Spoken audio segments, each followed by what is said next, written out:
क्या आप जानते हैं कि महाभारत केवल एक धर्म युद्ध नहीं था बल्कि एक ऐसा युग की कहानी है जिसे तकनीकी, विज्ञान और रहस्य की दुनिया छुपी हुई थी।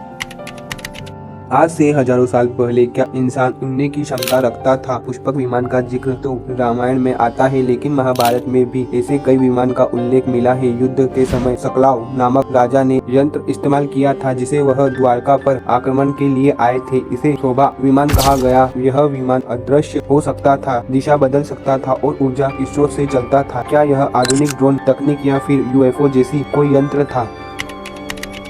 क्या परमाणु बम जैसा कुछ पहले भी अस्तित्व में था? महाभारत में वर्णन है कि जब ब्रह्मास्त्र छोड़ा जाता था तो हजारों सूर्य के समान तेज फैलता था। भूमि जल जाती थी, वर्षा बंद हो जाती थी और लोग बीमार हो जाते थे। आधुनिक विज्ञान ने इसे रेडिएशन इफेक्ट से जोड़ा है। क्या हमारे प्राचीन ऋषि योद्धा न्यूक्लियर टेक्नोलॉजी जानते थे? और हैरान की बात यह है कि युद्ध समाप्ति के बाद कोई जाना मना था, क्योंकि शायद रेडिएशन के कारण। महाभारत युद्ध के दौरान समय संजय महल में बैठकर धृतराष्ट्र को युद्ध के हर क्षण की लाइव जानकारी दे रहे थे। प्रश्न यह उठता है कि क्या संजय के पास कोई दिव्य दृष्टि थी या फिर किसी प्रकार का दूरदर्शी यंत्र? आज के लाइव ब्रॉडकास्ट की तरह ऋषियों ने इसे दिव्य दृष्टि कहा है, लेकिन क्या यह कोई मानसिक माध्यम था या फिर उन्नत संचार?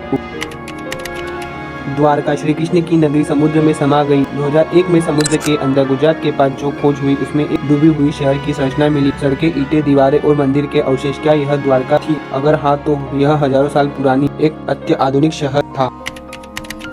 आधुनिक टेस्ट ट्यूब बेबी की ओर इशारा करते हैं। कर्ण का जन्म कुंती के बिना विवाह के हुआ, सूर्य देव के वरदान से। गांधारी के गर्भ में 100 बच्चे का जन्म हुआ, लेकिन गर्भ को वर्जित करने के अलग अलग पात्रों में विकसित किए गए।